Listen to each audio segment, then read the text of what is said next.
Product price की बात करते हैं। जैसे प्रोडक्ट की जब तक आपको प्राइस का नॉलेज नहीं रहेगा, आप बिजनेस नहीं कर सकते हो, काम नहीं कर सकते हो। आप मिनिमम कहाँ तक जा सकते हो, एक बॉर्डर रहता है। जैसे फॉर एग्जाम्पल मान लीजिए ये 100 रुपया का पेन है, तो आपका लास्ट जो है आप कितना में परचेज किया होगा। मान लीजिए आपने 90 रुपीज में परचेज किया, 90 रुपीज में परचेज किया, आपको बेचना है 100 रुपीज में। क्या करना है, 100 रुपीज में। आपको पता है कि हमारा जो कास्ट आपको मालूम होना चाहिए। आपको अपनी औकात पहले मालूम होनी चाहिए। अंडरस्टैंड, आपकी औकात क्या है, कहाँ से पैदा होके आई हो और पहले क्या थी। कभी भी इंसान को अपनी औकात को नहीं भूलना चाहिए। क्या समझ में आया। उसी तरह से बिजनेसमैन को भी अपने कंपनी का कास्ट को, अपने प्राइस को कभी भी नहीं भूलना चाहिए, नहीं तो उसको नुकसान होने से कोई नहीं बचा सकता। हम अगर अपनी औकात को भूल जाएंगे तो हमको बर्बाद होने से भी कोई नहीं बचाता। Nobody safe. आपको डिस्ट्रॉय होने से कोई नहीं बचा सकता। अब आप क्या पहले थे, आज यहाँ पर आकर के आप सीख लिए, टैली सीख लिए, लेकिन कल क्या थे साई, तुम अपनी औकात में रहना। तुम कल क्या थे, मान लो वैष्णवी, कल अपनी औकात को कभी नहीं भूलना। मैं क्या था, एक 3,500 रुपया कमाने वाला बंदा था। मैं कभी वो औकात को नहीं भूलता हूँ।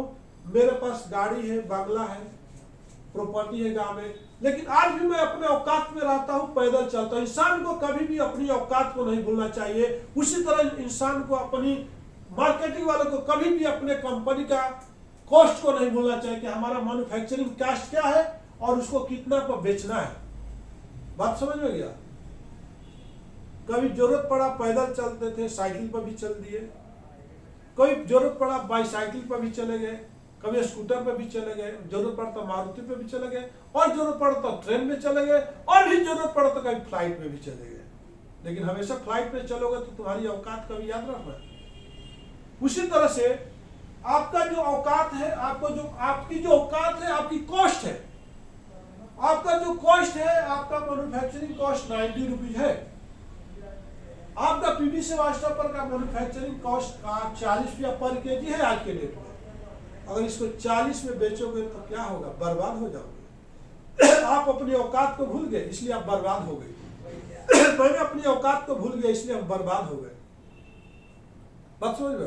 तुम्हारी बीवी से शादी हुआ, किसी ऐसे बीच में जिंदगी में कोई लड़की आ जाती है, उसके तरफ तुम्हारा रास्ता बदल जाएगा, तब तुम बर्बाद हो नहीं जाओगे। उसी तरह हमको अपनी औकात कभी भी याद रखनी चाहिए। जैसे हमको 40 रुपीज को याद रखना कि हमारा आज का डे बाय डे आपको अप टू डेट होते रहना चाहिए अपने कास्ट से, अपने मैन्युफैक्चरिंग कास्ट से, और जो भी आप प्रोडक्ट बेचते हो अप टू डेट होते रहना चाहिए। सबसे बड़ा इंपॉर्टेंट क्या है मार्केटिंग के लिए कि प्राइस को लेकर के आपको हमेशा अलर्ट होना पड़ेगा कि आज का प्राइस क्या है, कल पेट्रोल कैसे था, आज का प्राइस पेट्रोल का क्या है, कल डीजल क्या था, आज का कल आयरन क्या था, आज का प्राइस क्या है। अप टू डेट होना बहुत जरूरी है, नहीं तो बहुत बड़ा ही आप लॉस में चले जाने वाले हो। तो आपका प्राइस अप टू डेट करते रहना चाहिए।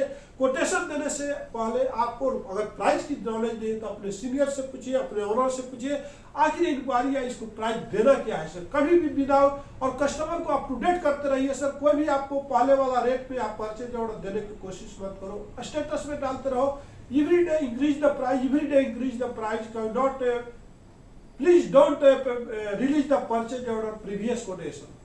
ये आपको अप टू डेट करते रहना चाहिए। अगर आपको बचना है, अपने औकात में रहना है, नहीं तो जमीन में आए हो, जमीन के अंदर जाने से कोई नहीं बचा सकता है। अगर वो बिजनेस करते हो तो रोड पर भी आने से कोई नहीं बचा सकता है। तो प्राइसिंग बहुत इंपॉर्टेंट है। प्राइसिंग का जिसने मेंटेन किया, जिसने प्राइसिंग का नॉलेज रखा, वही जिंदगी में सक्सेस रहा। नमस्कार, धन्यवाद।